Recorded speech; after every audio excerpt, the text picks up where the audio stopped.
بسم اللہ الرحمن الرحیم۔ السلام علیکم ناظرین، آج ہم آپ کو حضرت موسیٰ علیہ السلام اور ایک آدمی کا واقعہ بتانے جا رہے ہیں۔ حضرت موسیٰ علیہ السلام سے ایک آدمی نے عرض کیا کہ مجھے جانوروں کی زبان سکھا دے۔ آگے بڑھنے سے پہلے آپ سے ایک چھوٹی سی گزارش ہے کہ ہمارے یوٹیوب چینل کو سبسکرائب کریں۔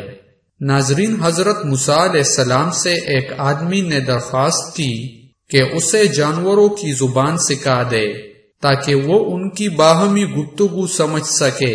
حضرت موسیٰ علیہ السلام نے فرمایا، اس بات کو چھوڑ دے کیونکہ اس میں کئی خطرات پوشیدہ ہوتے ہیں۔ قاعدہ ہے کہ جس بات سے منع کیا جائے اس کی طرف رغبت اور بڑھتی ہے۔ وہ عرض کرنے لگا، سرکار آپ علیہ السلام اللہ تعالیٰ کے نائب ہے، میری استدعا قبول فرمائے۔ حضرت موسیٰ علیہ السلام نے فرمایا، یہ نہ ہو کہ کل تو پچھتائے، کیونکہ تو یہ نہیں جانتا کہ تیرے لیے کون سی چیز بہتر ہے اور کون سی چیز مضر ہے۔ بارگاہ الہی سے حکم ہوا، اے موسیٰ علیہ السلام، اس کی تمنا پوری کر دے۔ اس شخص نے کہا، اچھا، سارے جانوروں کی زبان نہ سہی، صرف میرے گھریلو پالتو جانور کتے اور مرغ کی زبان سکھا دے۔ حضرت موسیٰ علیہ السلام نے فرمایا، جا، آج سے ان دونوں جانوروں کی بولی پر تجھ کو قدرت حاصل ہوگی۔ وہ شخص یہ سن کر خوش اپنے گھر چلا گیا۔ جب صبح ہوئی تو خادمہ نے دسترخوان جاڑا، اس میں سے رات کا بچا ہوا روٹی کا ٹکڑا زمین پر گرا۔ مرغ وہ ٹکڑا اٹھا کر لے گیا۔ کتے نے کہا، دوست، تو دانا دنکا کھا کر بھی اپنا پیٹ بھر لے گا، اگر روٹی کا ٹکڑا مجھے دے دے تو میرا گزارا چل جائے گا۔ مرغ نے اسے کہا، میاں صبر کرو، خدا تجھے بھی دے گا، کل ہمارے مالک کا گھوڑا مر جائے گا، تم پیٹ بھر کر کھاؤ۔ وہ شخص ان دونوں کی گفتگو سن رہا تھا۔ وہ فوراً اٹھا، اس نے گھوڑا کھولا اور جا کر منڈی بیچ دیا اور نقصان سے اپنے آپ کو بچا لیا۔ دوسرے دن بھی روٹی کا ٹکڑا مرغ لے اڑا۔ کتے نے غصے میں آ کر مرغ سے کہا، اے فریبی، یہ دروغگوئی کب تک چلے گی؟ تو جھوٹا ہے، ارے اندھے نجومی، تو سچائی سے محروم ہے۔ مرغ نے جواب دے دیا، وہ گھوڑا دوسری جگہ مر گیا، مالک نے نقصان سے بچنے کے لیے گھوڑا بیچ ڈالا تھا۔ مرغ نے کتے سے کہا، فکر نہ کر، کل اس کا اونٹ مر جائے گا اور تو خوب پیٹ بھر کر کھانا۔ یہ سن کر مالک اٹھا اور اونٹ کو بھی بیچ دیا۔ اس طرح اس نے اس کے مرنے کے غم اور نقصان سے اپنی جان بچا لی۔ تیسرے دن پھر ایسا ہی واقعہ پیش آیا تو کتے نے مرغ سے کہا، ارے کم بخت، تو جھوٹوں کا بادشاہ ہے، آخر کب تک تو مجھے فریب دیتا جائے گا؟ مرغ نے کہا، بھائی، اس میں میرا کوئی قصور نہیں، مالک نے اونٹ بیچ ڈالا اور اپنے آپ کو نقصان سے بچا لیا۔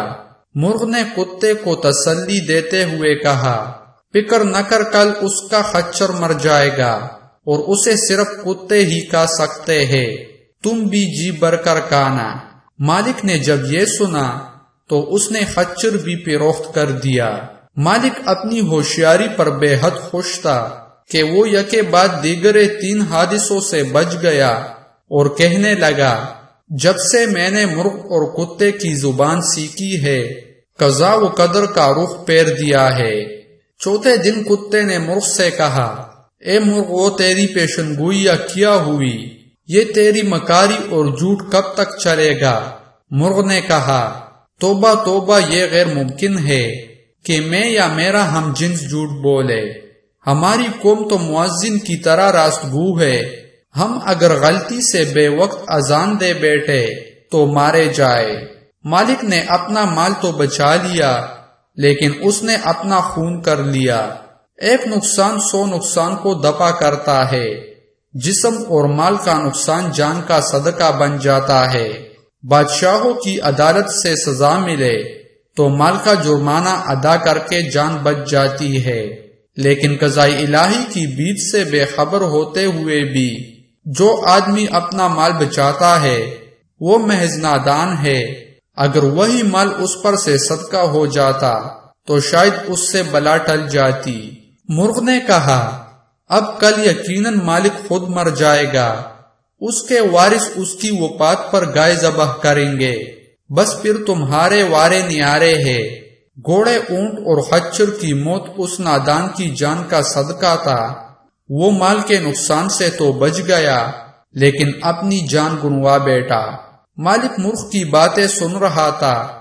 جب اس نے اپنی موت کی پیشن گوئی سنی تو مارے خوف کے تر تر کانپنے لگا۔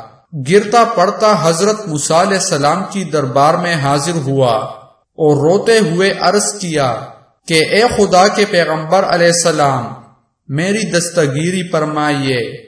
حضرت موسیٰ علیہ السلام نے سن کر فرمایا کہ میں نے تمہیں کہا تھا اس غوث کو چھوڑ دے کیونکہ اس میں کئی خطرات پوشیدہ ہے، مگر تو نہ مانا۔